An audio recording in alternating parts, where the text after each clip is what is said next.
என் பெயர் அனிதா. நான் காதல் திருமணம் செய்து 1 வருடம் கூட நீடிக்கவில்லை. இப்போது விவாகரத்து பெற்று நான் என் பெற்றோரின் வீட்டில் வசித்து வருகிறேன். என் பிறந்த வீட்டில் ஒவ்வொரு நாளும் எனக்கு கடினமாகிக் கொண்டே போனது.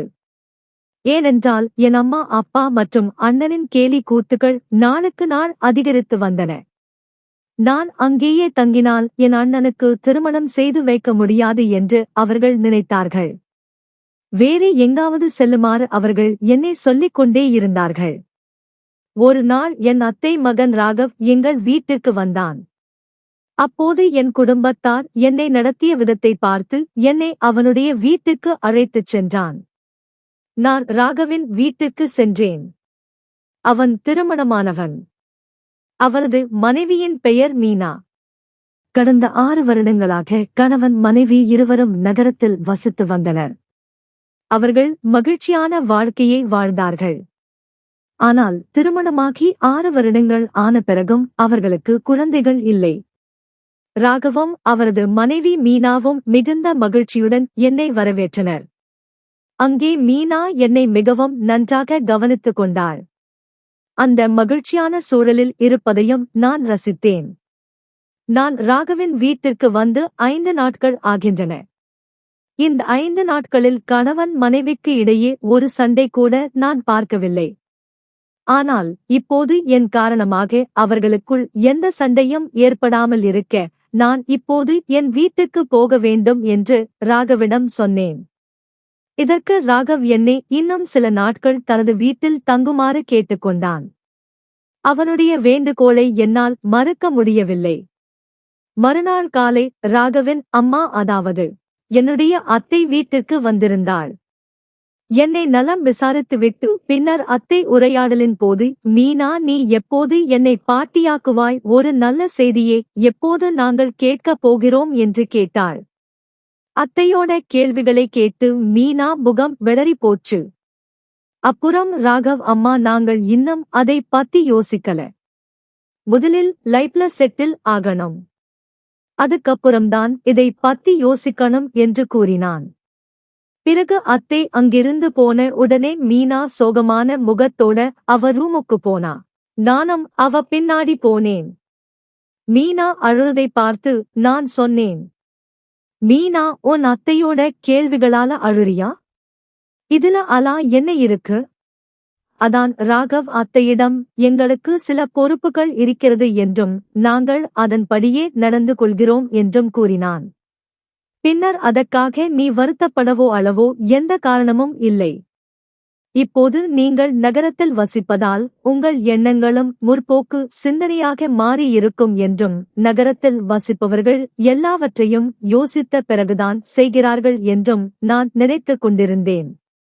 நான் சொன்னதை கேட்டதும் மீனா திடீரென்று என் தோளில் தலையை வைத்து சத்தமாக ஆள ஆரம்பித்தாள்.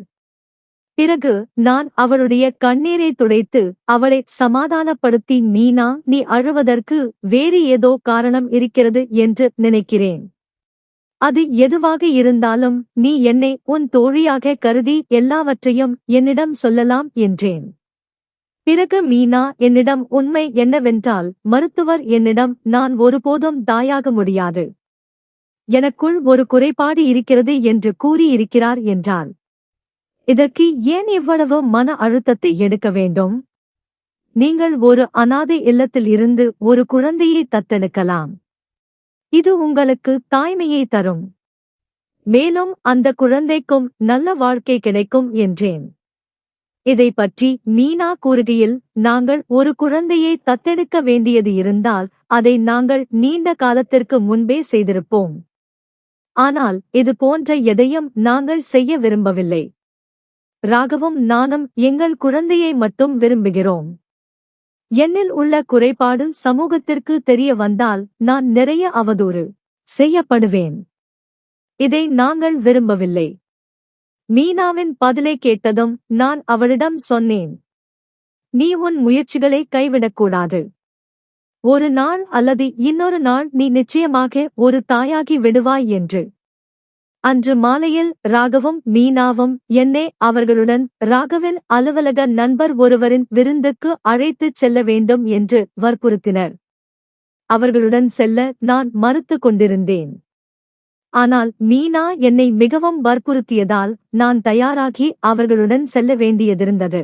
நான் தயாராகி என் அறையை விட்டு வெளியே வந்ததும் ராகவ் என்னை பாராட்டி, அனிதா, நீ இன்னைக்கு ரொம்ப அழகா இருக்க என்று சொன்னான். ரொம்ப நாளைக்கு அப்புறம் நான் இப்படி ரெடியாகி இருந்தேன். மீனாவும் என்னை பாராட்டிய பிறகு கொஞ்ச நேரத்துல நாங்க அந்த பார்ட்டியை அடைந்தோம். அங்கிருந்த ஒருத்தர் வந்து மீனாவிடம், நீங்க எப்போ நல்ல செய்தி சொல்ல போறீங்கன்னு கேட்டாங்க. மீனா எல்லார் கேள்விகளுக்கும் மௌனமாக தலையை ஆட்டிட்டு இருந்தா.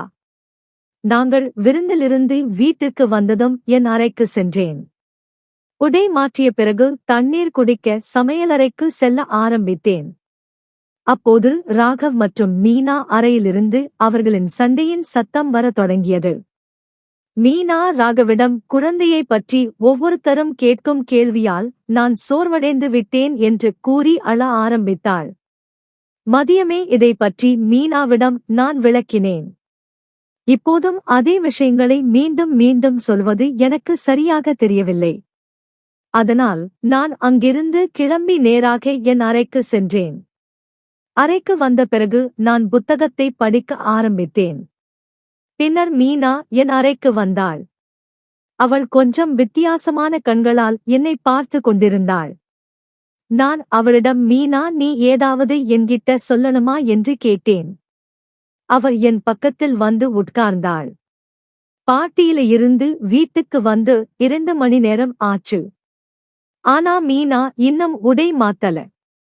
மீனா என் கையை பிடித்துக் கொண்டு, இன்று மதியம் நீ என்னுடன் ஒரு புதிய நட்பை ஏற்படுத்திக் கொண்டாய். அந்த நட்புக்காக எனக்காக ஒரு காரியத்தை செய்வாயா என்றாள். நான் உடனடியாக ஆம் என்று சொன்னேன். அதற்கு அவள் இப்போது கவனமாக யோசித்து, நான் கூறுவதை மறக்க மாட்டேன் என்று சத்தியம் செய் என்றாள்.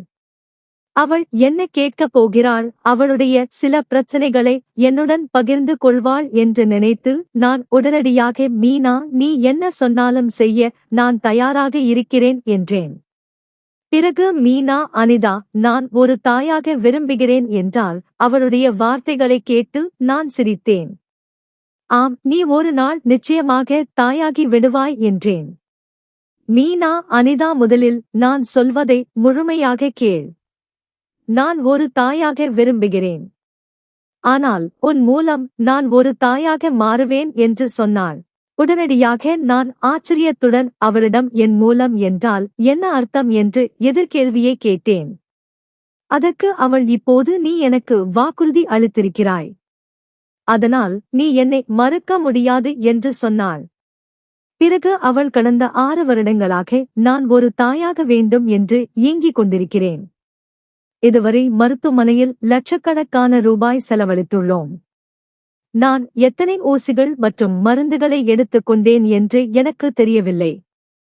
ஆனால் அவற்றில் எதுவும் எனக்கு எந்த பயனும் அளிக்கவில்லை.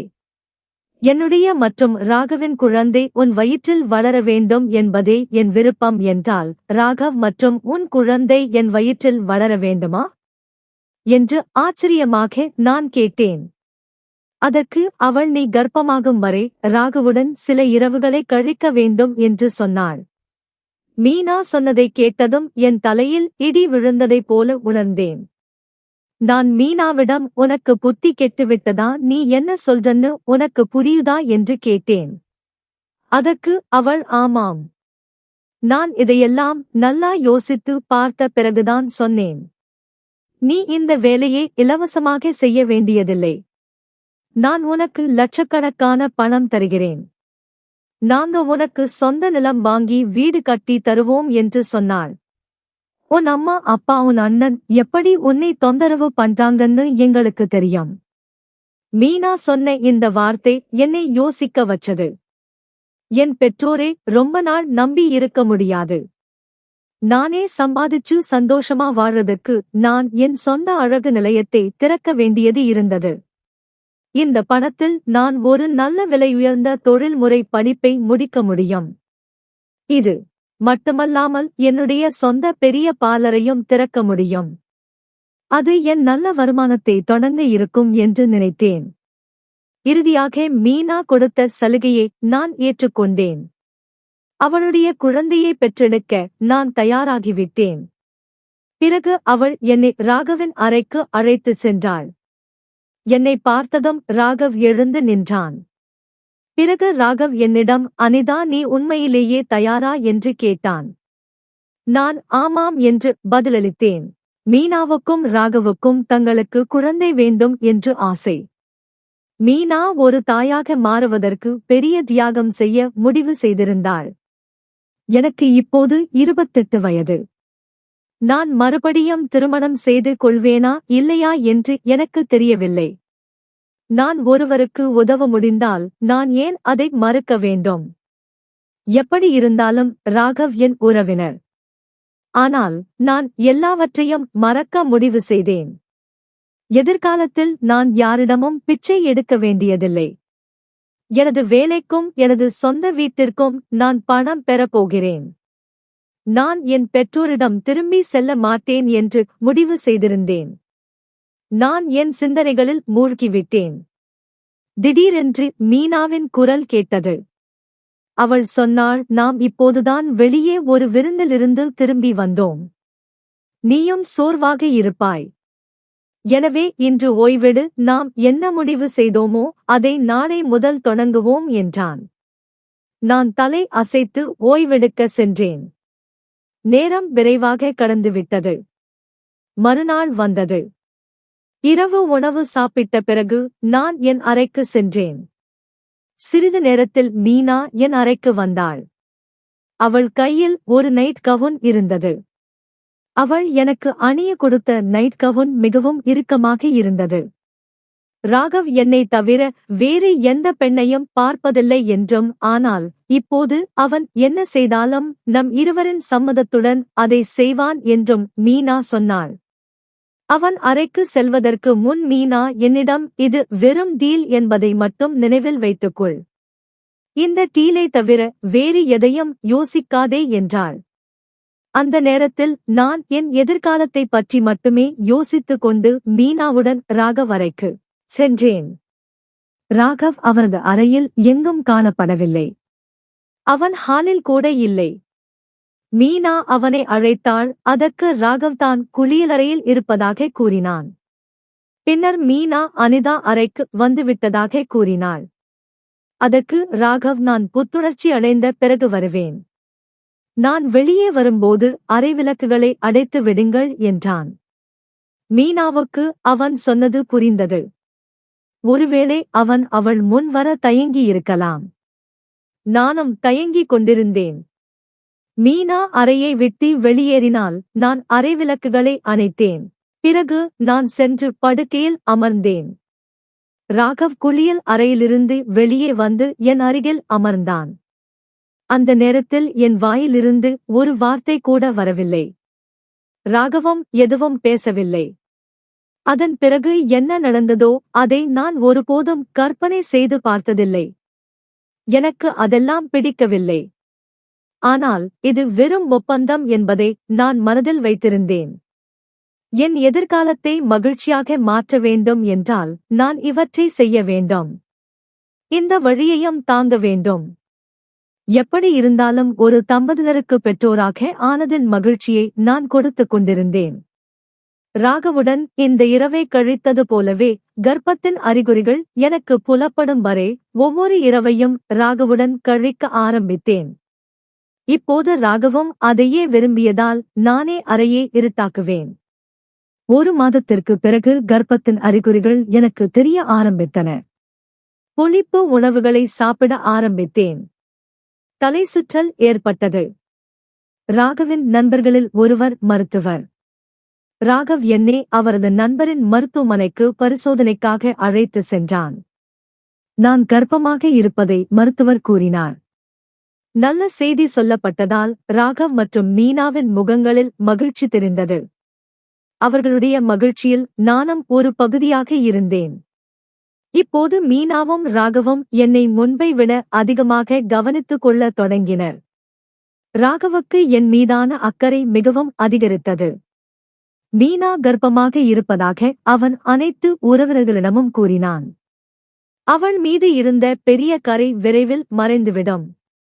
நகரத்தில் உள்ள அவர்களின் வீட்டுக்கு அதிக உறவினர்கள் வருவதில்லை. அப்படி யாராவது வந்தாலும் ராகவ் அவர்களை தொலைபேசியில் பேசி திருப்பி அனுப்பிவிடுவான். இப்போது ராகவ் அலுவலகத்திற்கு செல்லும்போது வீட்டை வெளியிலிருந்து பூட்டிவிட்டு செல்வது வழக்கம். இதனால் யாராவது வீட்டுக்கு வந்தாலும் பூட்டை பார்த்துவிட்டு திரும்பி செல்வர். இதை செய்வதன் மூலம் நான் யாருடைய முன்னும் வர வேண்டியதில்லை. மேலும் மீனாவின் வயிறு தெரியும் என்ற கேள்விக்கே இடமில்லை. இதன் காரணமாக அவள் யாருடைய கேள்விகளையும் எதிர்கொள்ள வேண்டியதில்லை. சில நேரங்களில் மீனா ஏதாவது வாங்க வெளியே செல்ல வேண்டியது இருந்தால் இதற்காக அவள் ஆன்லைனில் போலி தொப்பையை ஆர்டர் செய்து அதை தன் வயிற்றில் போட்டுக் கொள்வாள். இதன் காரணமாக அவள் கர்ப்பமாக இருப்பது போல் தெரிந்தாள். மீனா ஏற்கனவே கூடுதல் ஏற்பாடுகளை செய்திருந்தாள். முதல் 4 மாதங்களுக்கு மருத்துவர் என்னை மிகவும் கவனமாக இருக்க சொன்னார். மெதுவாக 5வது மாதமும் கடந்து 6வது மாதம் தொடங்கியது. இப்போது என் வயிறு தெரிய ஆரம்பித்தது. நான் கர்ப்பமாக இருந்ததால் ராகவும் மீனாவும் எனக்கு தங்குவதற்கு அவர்கள் அறையை கொடுத்திருந்தனர். ஏனெனில் அங்கு எல்லா வகையான வசதியும் இருந்தது. திடீரென்று இரவில் யாரோ ஒருவர் மீண்டும் மீண்டும் என்னிடம் வருவது போல் உணர ஆரம்பித்தேன். ஒரு இரவு ராகவ் என் வயிற்றுக்கு அருகில் அமர்ந்திருப்பதைக் கண்டேன். அவன் தனது குழந்தையை உணரும் ஒரு தந்தை. அதனால் நான் அவனிடம் எதுவும் சொல்லவில்லை.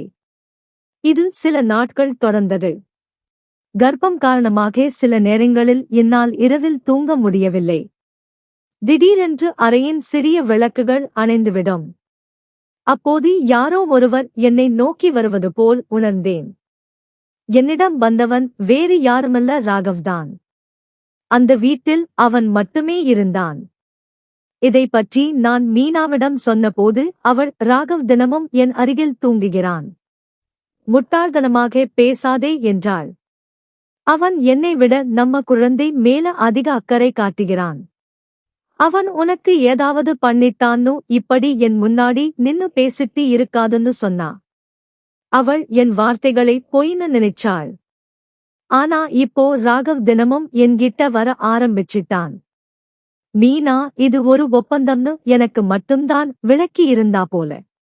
ஆனா அவ அதை அவளோட கணவனுக்கு விளக்க மறுத்துட்டா. ராகவ் என்னை காதலிக்க ஆரம்பிச்சானா?